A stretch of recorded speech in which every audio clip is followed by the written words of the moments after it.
the president would sign an executive order to take gold off this tariff. But yesterday I saw a post by Ronan Manley, and Ronan Manley is actually a very respected precious metals analyst from Singapore. You can find him on X at Bullion Brief. I think he still works for Bullion Star, their precious metals dealer out in Singapore. And he said what happened to the imminent executive order on gold that the White House said it would issue to clarify the customs CBP rulings. It's a customs organization on gold bar imports. Is a Truth Social post by Trump saying gold will never be tariffed now the equivalent of an executive order. Donald Trump had announced, even before his election, his intention to impose customs tariffs on all imports. Even without specifics on this subject, many investors saw this as an inevitable increase in the price of precious metals. President Donald Trump announced on Monday in a surprising post on Truth Social. In his post, Trump very formally announced that he had a statement from Donald J. Trump, President of the United States of America. Gold will not be tariffed, Trump wrote, without providing further explanation for his decision. The contents of the executive order are not known. Mario Innecco, also known as Innecco64 on YouTube, a former City of London bond and foreign exchange trader, explains that the news of the potential tariffs late last week caused gold prices to go up. Still, following responses from the White House suggesting this would not be the case, they began declining. In the early hours of trading on Friday, global markets were shaken by the announcement by the Trump administration of a 39% tariff on imported gold bars weighing 100 ounces or more. U.S. December gold futures reached an all-time high price of $3,534.10 per ounce shortly after the declaration was made. American Institute for Economic Reform Director Peter C. Earle wrote in a dispatch for the Gold Antitrust Action Committee. This sudden move injected uncertainty into the bullion market, unsettling dealers, refiners, and institutional investors trading in larger exchange delivery formats, he continued. While gold is rarely targeted by protectionist measures, unlike base metals, agriculture, or manufactured goods, this decision warrants close attention, both for its immediate market impact and potential implications for future monetary policy. Now, we present the clips from the interview. Before we continue, please subscribe to our channel and activate the bell icon to receive timely updates. Thank you, and enjoy the video. Now they're changing their tune, and they've done a 180. They're actually saying that gold, and I quote, gold remains a cornerstone of financial security for institutions and individuals alike. And they're also calling for the London bullion market to be regulated by the Bank for International Settlements. And I'm going to give you my opinion on that.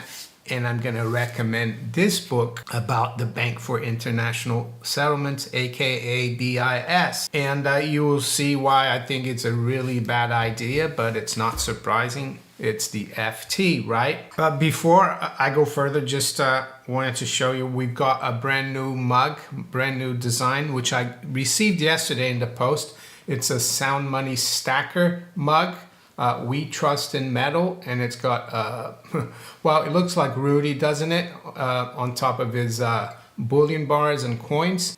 So if you're interested, we do have a merchandise store. The link is below in the description. And before I go further, I'll have a sip of my tea. Anyway, just a couple of things before we move on to the topic of gold, the FT, and the BIS. Some interesting stories that came out yesterday. The first one is concerning Lisa Cook. She's a Federal Reserve governor, and President Trump is pressuring her to resign. And they're accusing her of mortgage fraud back in 2021, I think, 2022. But she came out later on yesterday and said that she will not be bullied into resigning. So that's interesting. We have to keep an eye on that story. I think the Trump administration is trying to get rid of as many Fed governors or members of the board as possible in order to put their people in and get the Fed to cut rates. The next meeting, of course, is on the 17th and 18th of September, so there's still a lot of time to go. The other story is, if you remember well, a couple of weeks ago or so, the gold futures market went into, spiked a lot higher compared to the spot market, international spot market. There's a huge premium. Gold traded above 3,500 in the December contract, I think 35. And there was talk that the Trump administration would be putting a tariff of 39% on 100-ounce gold bars and 1 kilo gold bars. And these bars, of course, are the bars that Switzerland exports to the COMEX. So what happens is that the 400-ounce bars from London go to Switzerland, they get refined and turned into those 100-ounce and 1 kilo bars, and those go to the COMEX because the specification for the COMEX contract doesn't allow for 400-ounce bars, and they prefer those bars. And this would have destroyed this EFP paper game that the bankers play, and then the administration had to come out and say that no, these are going to be exempt from it. Since Trump's victory, COMEX has faced massive gold delivery demands, prompting an airlift of 393 tons from London to New York. With 96% of gold trades being paper contracts, only 4% represent real metal, and that supply is quickly drying up. The Bank of England now takes 4 to 8 weeks to deliver, instead of the usual 2 to 3 days, a situation many consider a technical default. To cope, the Bank of England has even asked other central banks to lend their gold. The London gold market is facing unprecedented delivery delays. The Bank of England can now only fulfill spot delivery requests in 4 to 8 weeks, a sharp departure from the usual 2 to 3 days, a strain seen by many as a technical default. As a result, a massive outflow of physical gold has been recorded, from London vaults to COMEX in the U.S., sparking liquidity pressures in the market. In an opinion piece published last week, Bernhard Schnellmann argued that the gold market is too important to be left to private clubs. He recommended that the Bank for International Settlements, BIS, step in to oversee key aspects of the bullion market infrastructure, citing its role as custodian of central bank gold and its capacity for global coordination. Meanwhile, the president's ambitious plans to build a $200 million ballroom in the White House's East Wing included a mock-up of a palatial white and gold room, with gold chandeliers hanging above the ballroom floor. Let's revise the interview. Let you know that there has been no executive order, and technically there's a tariff on kilo bars and 100-ounce bars of gold. So according to the U.S. Customs and Border Protection, that's what CBP stands for. So let's move on to the FT. And actually, this article that I'm going to bring up is from about a week ago, and this was in response to a lot of the mess that's been going on, and this one included the 100-ounce and 1 kilo bars, but more the fact that back in January, end of January, and I think I was one of the first people to report this on social media, on YouTube, that the FT had come out with the story saying that the LBMA's spot delivery for gold was extended to 4 to 8 weeks instead of usually 2 to 3 days. And that was a huge story. So it was technically it was a default. Bank of England gave all these excuses, right? And then we got this a couple of weeks ago, this mess going on with vis-a-vis COMEX and these bars, and the fact that the LBMA, they just want to have the 400-ounce bars. Why couldn't the LBMA refine a lot of the bars for delivery for COMEX, right?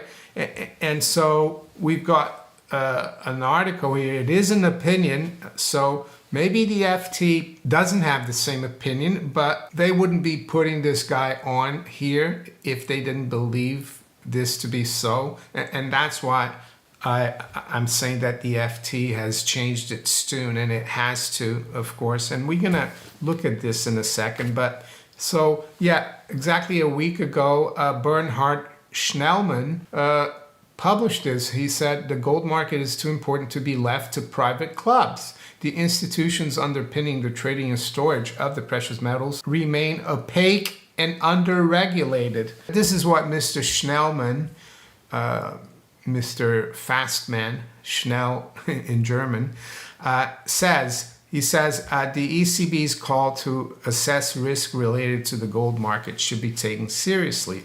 A practical reform would be to explore the role of the Bank for International Settlements in overseeing core elements of gold market infrastructure. The BIS already acts as a custodian of gold for many central banks and has long experience facilitating international coordination. While they're not just a custodian, they are the ones, in my opinion, and this is speculation, but they're heavily involved in trading gold, and they don't trade really for their account. They trade for the accounts of their clients. And who are their clients? Well, the central banks.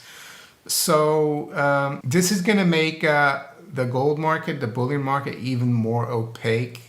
Yes, this is just a distraction here.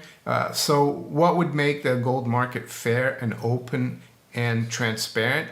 Well, unfortunately, something big would have to happen, like the disappearance of central banks, a return to free market banking or free banking, and yeah, the public would be involved. The public would get the information.